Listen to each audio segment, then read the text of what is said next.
حضرت فضالہ رضی اللہ تعالیٰ عنہ کہتے ہیں کہ میں بڑا دلدادہ تھا عورتوں کا، اور میرا ماحول یہ تھا کہ میں قتل بھی کر لیتا تھا، معاذ اللہ چوری بھی کر لیتا تھا، اور رات میری طبیعت تھی معاذ اللہ نئی سے نئی عورت کے پاس جانا۔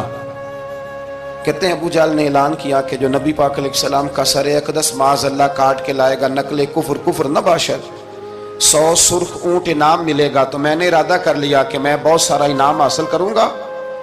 قرآن مجید میں نا اللہ فرماتا ہے کہ بہت سارے لوگ ایسے ہیں جنہیں اگر میں رزق میں کشادگی دے دوں، زیادہ پیسے دے دوں، فرمایا باغی ہو جائیں، وہ سرکش ہو جائیں۔ یہ بہت سارے لوگوں کو جو اللہ تبارک و تعالیٰ اعتدال میں رکھتا ہے تو یہ ان کے لیے بہتر ہے۔ ہر بندہ دولت کے ہوتے ہوئے نیک ہو سکتا، تو یہ اللہ اگر رکھتا ہے نا اعتدال میں تو شکر کرے اللہ کا، ورنہ تو لوگ عیاشیاں کریں، پتہ نہیں کیا کچھ کر گزرے۔ تو حضرت فضالہ کہتے ہیں کہ میں نے خنجر تیار کیا اور میں نے بغل میں اس کو چھپایا، اوپر میں نے چادر اوڑھ لی۔ اب مجھے پتا تھا ظہر کی نماز کے بعد نبی پاک صلی اللہ علیہ وسلم طواف کعبہ کے لیے، بیت اللہ شریف کے طواف کے لیے جاتے ہیں۔ کہتے ہیں میں بھی اس طرف بڑھا، رستے میں نا وہ خاتون جس کے گھر میں نے رات آنا تھا، میں نے دروازے پہ دستک دی، میں نے کہا کہ تیار رہنا، تیار رہنا، آج میں بڑے پیسے لے کے آؤں گا۔ اسے میں نے یہ کہا اور پھر میں چلا گیا بیت اللہ شریف کا طواف کرنے۔ کہتے ہیں اللہ کے محبوب بھی طواف کر رہے تھے تو میں نے بھی طواف شروع کر دیا۔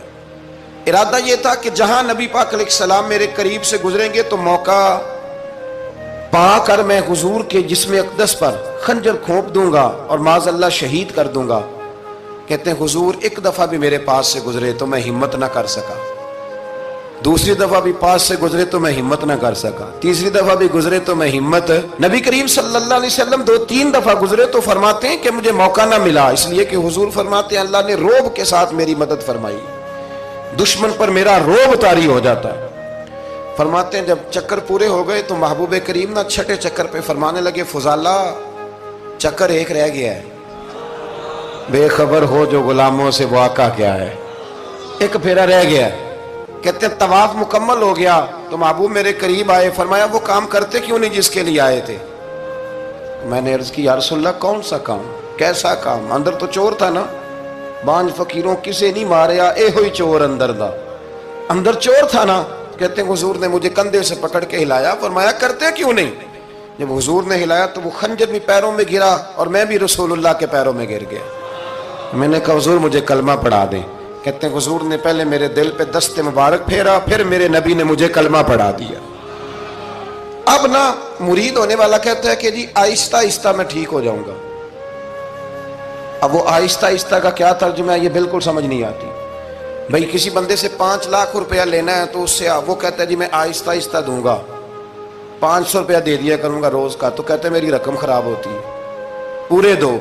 اور نیکی کی بات جب آتی ہے تو کہتے ہیں حضرت صاحب دین اتنا سخت نہیں ہے، میں آہستہ آہستہ ٹھیک ہو جاؤں گا۔ اب میں مغرب عشاء پڑھنی شروع کر دیا میں نے، اب میں تسبیح لے لی ہے، کل میں نے بھی آہستہ آہستہ میں ٹھیک ہو جاؤں۔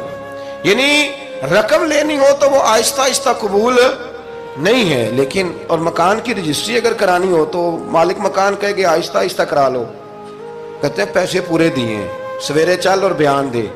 یہ کیا بات ہوئی؟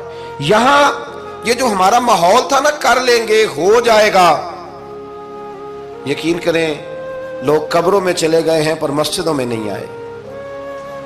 ہر کام سے لوگ ریٹائر ہوئے پر گناہوں سے ریٹائر نہیں ہوئے، آخر تک تباہی اتر گئی لیکن لوگ بدلنے کو تیار نہ ہوئے۔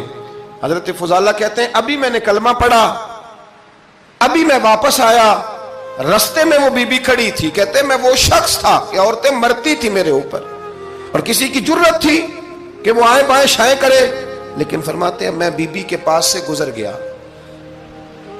پہلے تو اس کا خیال تھا رکے گا، لیکن جب میں رکا نہ تو دروازے پہ آئی، اور جب میں گزر گیا تو اس نے آواز دی، لیکن میں نے سنی انسنی کر دی۔ جب آگے بڑھا تو میرے پیچھے دوڑی۔